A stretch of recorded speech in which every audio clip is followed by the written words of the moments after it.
My lovers, welcome to my channel. My name is Made for Love and welcome to, well, I guess it's going to be an energy update, but I'm starting back on Tuesdays, guys, to bring you more healing modalities because I think you guys are really connected with some of the ones that I brought through already because we talked about the quantum healing machine, Mary Jo, and the karma clearing. I think a lot of you really enjoyed hearing about that, and she did tell me that a lot of you reached out to her, so thank you so much for that. So and a couple other things that we did, and I can't remember them right now.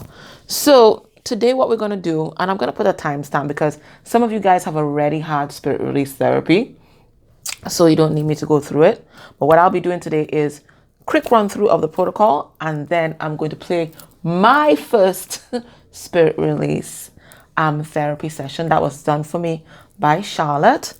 And then we will go into our vision from the Akasha to share with you, and then we'll go and see what is a message from the ancestors or what the spirit want to bring through for us today about you or your soul connection. Okay, but it's usually a message for your healing and a message for the healing of your connection. So spirit release therapy.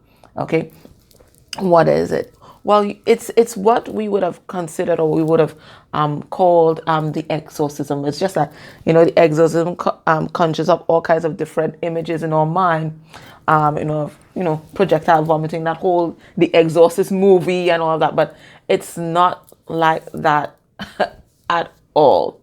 Okay, now I am a trained and certified spirit release therapist, and so is Charlotte, and we trained under Dr. Terence Palmer, who is the leading expert in the UK in this field. Now, this particular modality was actually designed to help persons living with schizophrenia because whilst there's a recognition, at least by me and many others, that schizophrenia is definitely from a chemical imbalance, sometimes these chemical imbalances, because the person can have different moods and sometimes they can spiral and so on, negative entities and energies can attach. And that's to anybody. But at that point in time, they were talking about persons living with schizophrenia. And they now can make the person even more discombobulated than before, because besides the hallucinogenic experiences and the delusions and that they may be having, you also have these entities interfering and adding to the chatter. So the main thinking behind it was to eliminate some of the chatter that the person was experiencing, and so that they become more focused on their interventions and therapy. So it's not meant to replace anything, and spirit release therapy is never to replace anything that you and your doctor or your therapist is doing. It is always supplemental. Okay, so the first thing we do is now we go into a kind of semi-trance or a meditation. Some people go completely into trance, and that is amazing to see the guide take over the person completely. But I have control issues, and it's also a karmic thing as well, which I can talk to you about some other time. Anyway, so we go into a trance after we do our grounding and protection, because this is serious business. Okay, we're talking about all kinds of negative entities on all different levels. Now, dark force entities are graded traditionally from 1 to 3, with 1 being the lowest. So you're talking about a little infection, some kind of dark energy around you, to 3, and 3 can talk about someone being in possession of your soul, or you may be having a possession or a serious attachment. They've actually corded you, most likely in the solar plexus, okay? And they can control your thoughts and your movements and that kind of thing. But these days, we've been seeing an even more higher level of intelligence when it comes to dark force entities, and I've even encountered dark force entity 5s so far. Okay, so the landscape of it is changing, and the way how we deal with dark force entities is also changing. So anyway, the first part of the therapy is connecting with the person's guides. Your guides connect with my guides, connects with your guides and your higher self. And the higher self is what will guide us as to what will be cleared and what should not be cleared, because there's some things that are attached to you that are actually for your soul growth, especially when it comes to certain karmas and there's certain karmic lessons, and there may be certain karmic cords attached. Sometimes they advise us not to clear those. The higher self is in charge of the whole clearing and the parameters of the clearing, okay? So the first thing we ask is the client sorry. Now, is the client in possession of their soul? Are there any negative entities attached? Okay, and once we do that, we go to grounding the client. Okay, then we look at all their chakras. Are their chakras open? Are they blocked? Has a dark force entity put some kind of instrument to block the chakra from revolving? Sometimes chakras are crushed and we have to replace them, that kind of thing. Then we look at the inner etheric, which is that part right inside the energetic space, in the middle of the energetic space. Is it bright and clear, or there's some interference there? Is something inside of there? Sometimes dark force entities go in there and they lay eggs to incubate and all that kind of thing. And then we scan for interdimensional parasites, any kind of ET interference. Then we look at portals, negative portals, because they're positive and negative portals. They're opening and closing around us all the time. Are there negative portals where negative entities or energies can come through, either on yourself, okay, or in your home, or even in your workplace, okay? Then we look at earthbound, or what we call ghosts. But these are spirits that are trapped in the earth plane. And what we do is actually open a door to the light to release them. Then we look at the physical body now. Okay, is the physical body where? Is there anything that we can apply healing to? Is there anything that we highlight to the person that we think they should check out with a medical doctor or some sort of specialist? And we still apply healing, but it is for the person to do that follow-up. Then we start going into the psychological dimension.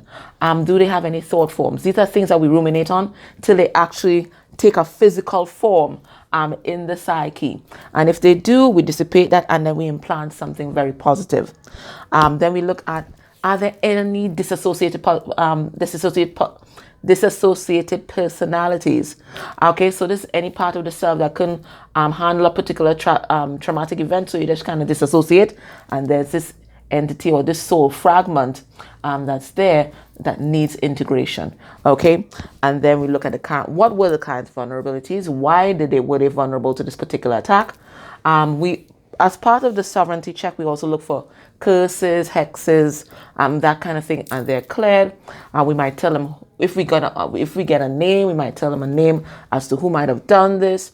We usually put the person who did it in some kind of pyramid or in some kind of bubble where they're not able to hurt the client or work any kind of energetic interference against the client, that kind of thing. And we give them whatever advice comes through from the guide. So what we're going to do now, I'm going to play a snippet from my own clearing, my first clearing. And I get cleared all the time because, it's one of the hazards of the job, okay? Because you're working there with all kinds of negative energies, clearing all kind of negative energies. Sometimes they can attach. So you get somebody to clear. You clear yourself, or you can get someone to clear you if it's really bad. So we're going to look at my first clearing.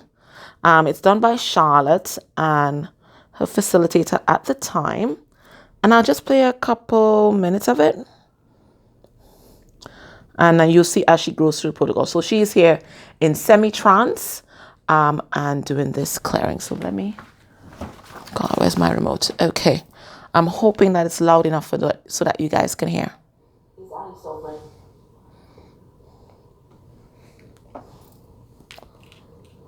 No.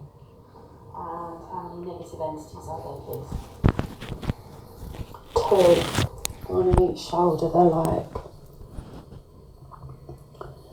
look like monkeys, but dark.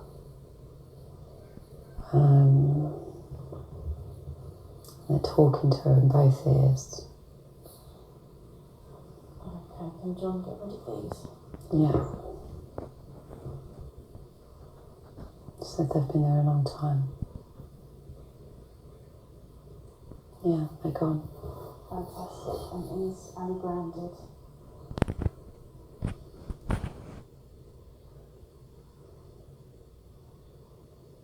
Yeah, she's quite well grounded. It can be improved, but he's just going to ground light and take it deeper.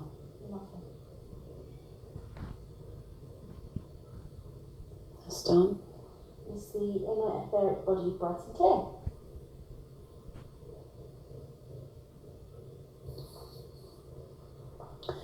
It is. It's actually quite clear, but there's like this grey imp. Don't know how else to describe it. It's not of human form in her abdomen. Can this be cleared? Yes, it's very easy to clear. It's gone. Good. Fantastic. Okay, and how are Ali's chakras looking?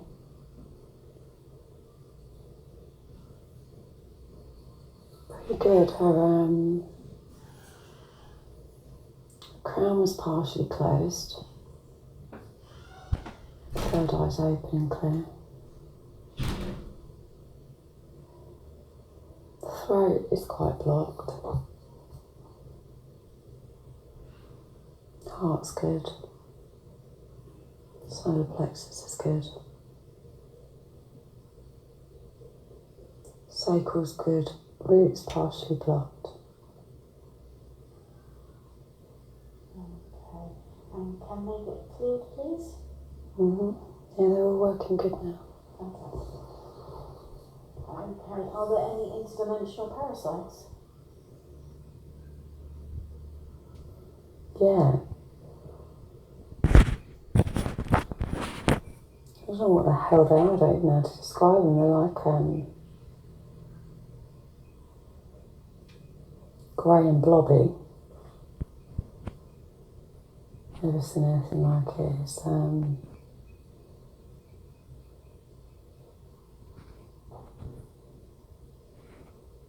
don't even know how to describe them. Can we get them cleared? Yes.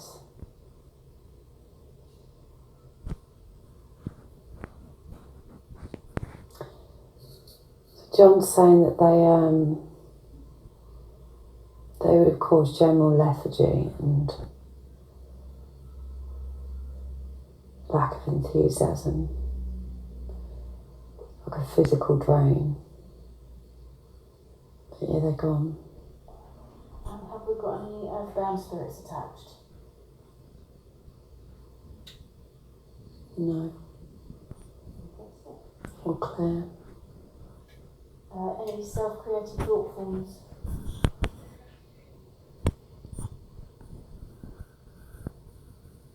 Fear of trust. Very self-contained refusal to lean on anyone else. Refusal to... Very independent, but in a self-sabotaging way.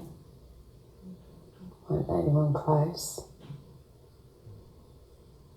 Can this be absorbed?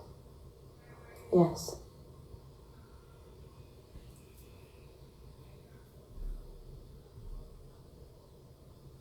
Yeah, that's good. Any disassociated subpersonalities?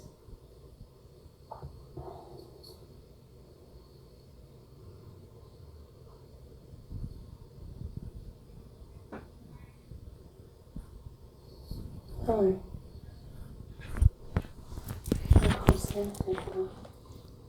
Okay. So I think we'll stop there, but basically that is the flow of it. So it's the guides that do the work. We are just observing and reporting. So you hear her talking about John. John is her main guide. Okay, so they lead the team, the main guide, and they do the clearing work. And what we're doing, we're just reporting. There are some times that we kind of get hands-on, but that is very rare. And getting hands-on increases your risk of getting infected, okay, or having some kind of attachment. So basically that's what it is. So it's nothing traumatic, and that's why we're able to do it remote as well. So the client doesn't have to worry about anything, and it's not like anything that you see in movies or anything like that. And people do feel the effects almost immediately, and other people around them feel the effects almost immediately as well. So that's what SRT is all about. I'll put a link down below, and there's a big write-up on my website about what is covered and how we do it and all that. You can go check it out if you like. I still have some spots for January. And if I run out of spots, you can always check Charlotte. Okay, so let us talk about what I saw in the Akasha before I started the reading today. What is the vision that they gave me? So I saw a battlefield, okay?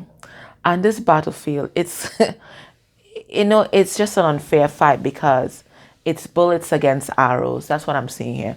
So it's some fight or some war between some sort of first peoples, and I feel it's in the Americas, not in the United States of America, in the Americas. So it could be any one of the land masses there.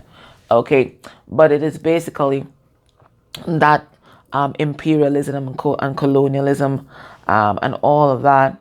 And it's a clash of cultures, it's a clash of beliefs, it's a clash of way of life.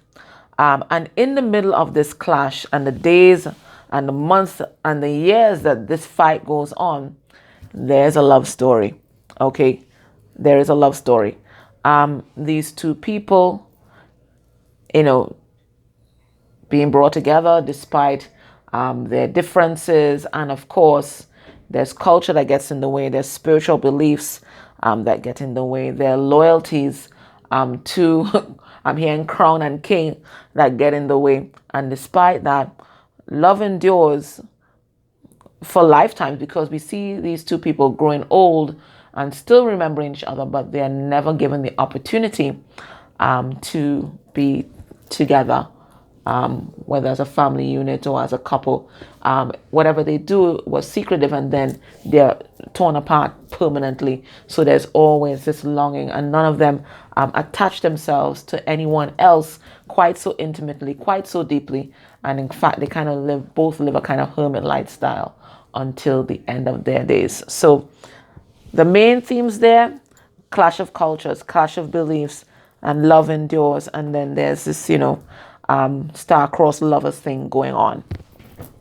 So we're gonna ask Spirit, why did Spirit show me this particular image? All right, so let's see what is a message that Spirit wants to come through today with regard to that. But that is what I saw.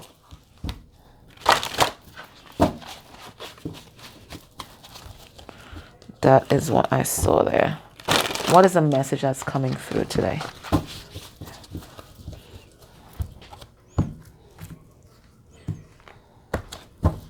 Okay, so we have King of Cups in reverse. So this is someone who has blocked their heart off, okay? Maybe even someone who is emotionally manipulative, but emotional manipulation comes from a place of fear. You want to control the situation because you don't want to get hurt. You don't want to open up your heart because you're afraid of that vulnerability. So it very much ties in with what we saw there, because both persons closed their heart off because it was so traumatic, the experience that they went through, and they never allowed anybody else in. So let's see what else comes through. All right, so we have 10 of Swords in reverse, and this is a pain and betrayal that lingers. Okay, when it's in the upright, it goes to the Ace of Swords. You extract the wisdom from the experience. You see the truth of what happened. You accept your part, the part that you played in it. You accept responsibility. Okay, you say, you know what? I see things clearly now why that had to happen. But when it's in reverse, this is you've not seen the wisdom. You're not seeing the truth. You are there lingering in an ongoing pain, in an ongoing cycle of pain and betrayal. And you're not letting anyone in. Okay, 10 of Cups in reverse, giving up on love and happiness. Okay, so you see why all this is coming up, because this is coming up to be released. So whoever is watching this reading right now, Spirit is letting you know that you, having closed your heart off from love, perhaps in the past, or this person that you're dealing with who's closed their heart off from love, who does not believe in love and does not believe that happiness can happen to them. It is not something from this lifetime. It is something that is karmic from another lifetime that is coming up for healing. And in this lifetime, you guys are meant to unblock your heart and learn to love again. Now, I look at how she's holding this cup. She knows she wants to offer this cup, but look at the terror in her eyes. And I don't think that's just using your person, It's okay to make our counterparts.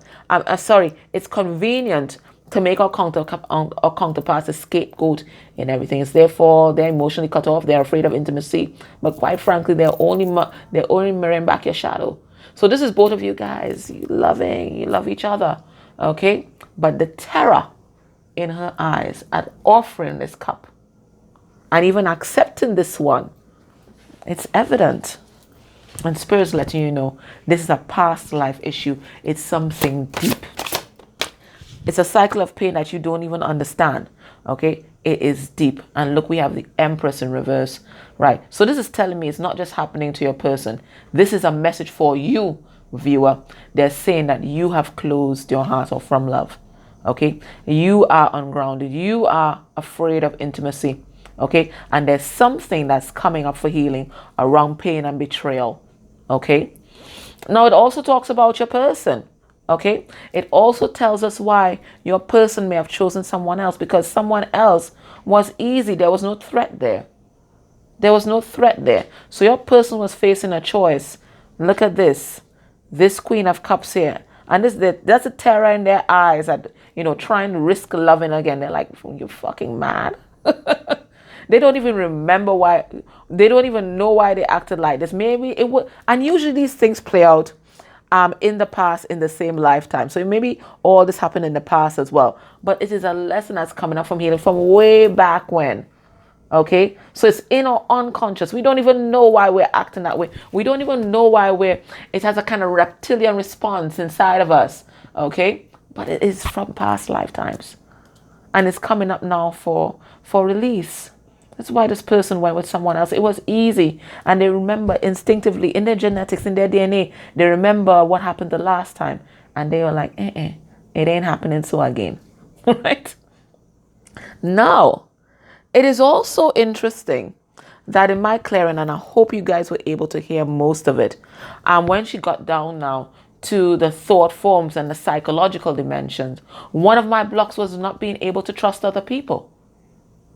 One of my blocks was not being able to let other people in or be able to lean on other people. It was that hyper independence, that kind of always comes up, right? I have trust issues, right? And Spirit is letting us, all of us know. And if you're vibing with my energy, then there's something there with that for you too, right? Spirit is letting us know that this comes from past lifetimes, okay? That pain, that hurt and longing has endured, and it's coming up now for releasing.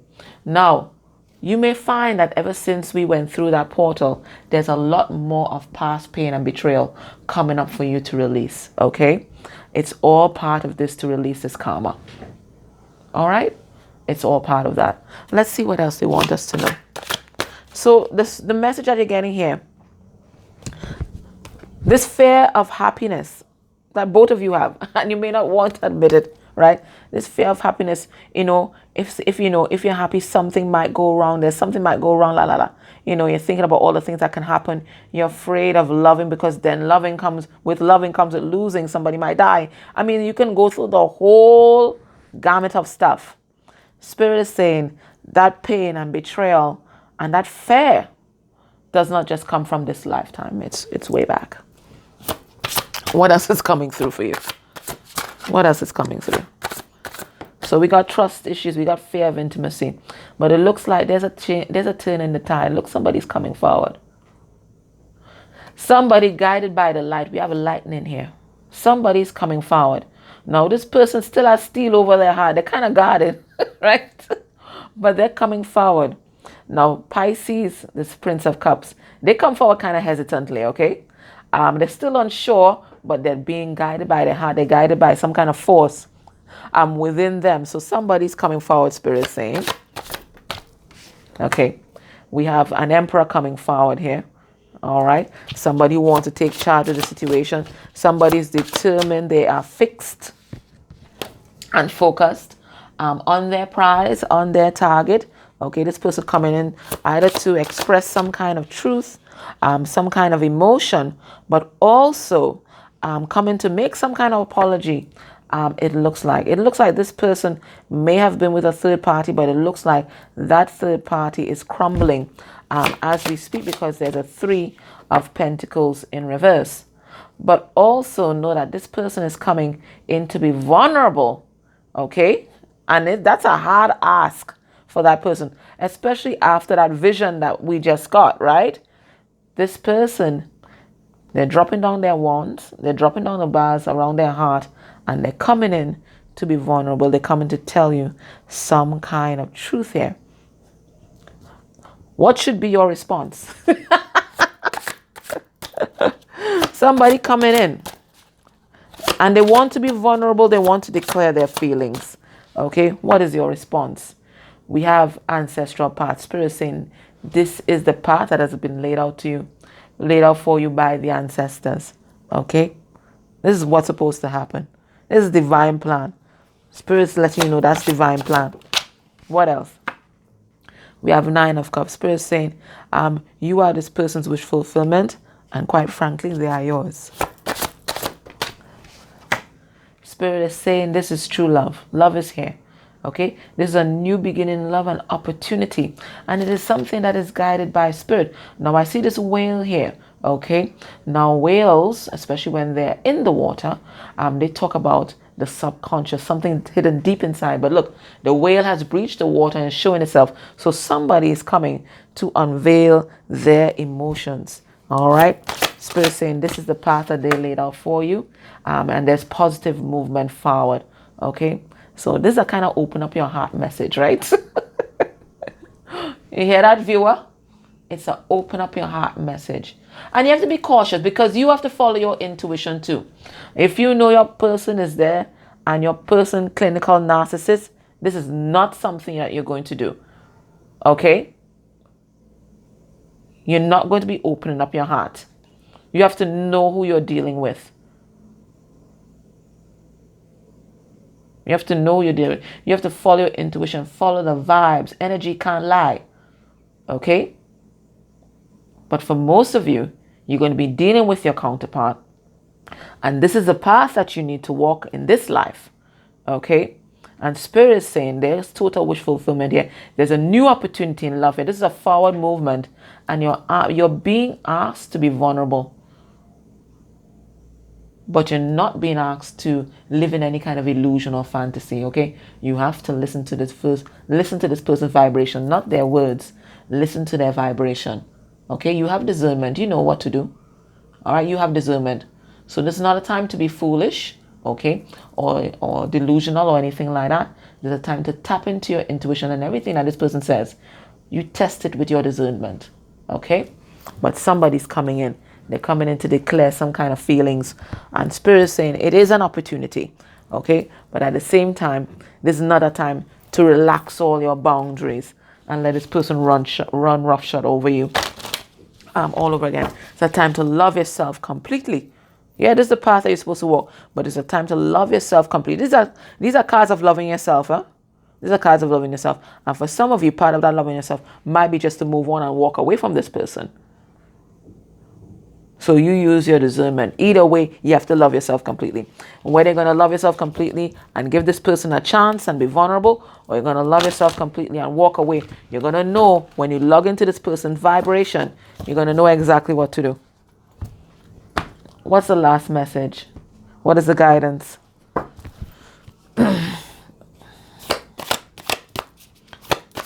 What is the guidance? We have 2 cards. We have High Priest. Intend and create. So there's an opportunity to bring something from the 5D into the 3D. Okay. And we can manifest that with our thoughts. But this is also about tapping into your intuition too. And then we have Sage. Be devoted and committed. Interesting. So it could be somebody devoted and committed, somebody intent on their purpose coming in. Let me read these from the book. Okay, let's see this High Priest that's coming through here. What is the message? High Priest. A card number 40, that's an Emperor. 40 reduces to 4. All right, let's see page 40.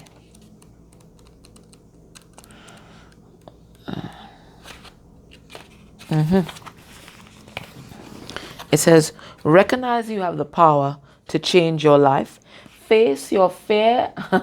What is your fear? Of loving. Face your fear and align with the light. It says, in many traditions, the high priest is a physical embodiment of the divine masculine. He acts as a bridge between worlds. So maybe this advice is for any masculine energy, or rather the masculine energy within you. Okay, all right. He acts as a bridge between worlds and is able not only to divine the future, but to help create it too.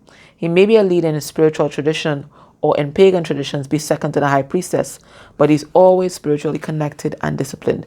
And I think that's what you're being called to do right now. Okay. In this reading, this can represent a spiritual figure, leader, or teacher in your life, or an aspect of your part that has led you to where you are today. It says everything you are giving attention to and energy to at this time is creating your way forward. So you have to stay positive, and you have to stay in high vibe. Okay. So be very careful about what you're putting your mind and your intentions on. That's one. Now we have the Sage. Let's see what's going on with Sage. Card number 6, that's a love. 60. Reduce to 6, that's a Lovers. Let's see what's going on with the Sage. It says, be devoted and committed. Be willing to go the whole road and back again. This will allow you to be the best you can be. The Sage represents the wise one within. I told you guys you have wisdom and discernment, right? When this card arises, it shows that you're preparing to become a great and insightful teacher to your peers. It guides you to take notes, as the wandering yogi is on this card, because your knowledge and life experience can impart incredible insights to those with whom you come into contact. So Spirit is saying there's a spiritual path, that ancestral path that you're meant to walk. And part of this is imparting your wisdom and knowledge to others. Whatever you went through in your lifetime has been preparing you for this moment. It says this card is also about observation and becoming more aware of who you are and all of your inner workings, because that awareness can bring more clarity to your decision. So Spirit is saying dig deep. Okay, dig deep, dig deep into your responses and your actions, and dig deep and see what are the feelings behind how you act and react to things. And you might find that there might be a little bit of fear there. That's what came through in this reading. It says, right now, angels and ancestors want to acknowledge how committed you are to your growth. Your continued dedication to this aspect of your life has been recognized, and your understanding that you are not only body but also a soul is all you need to continue growing and expanding. So this is also the ancestors acknowledging your progress, acknowledging your growth, and let you know you're doing a very good job. Okay, so guys, this was your reading. I hope that helped you. Take care. Bye.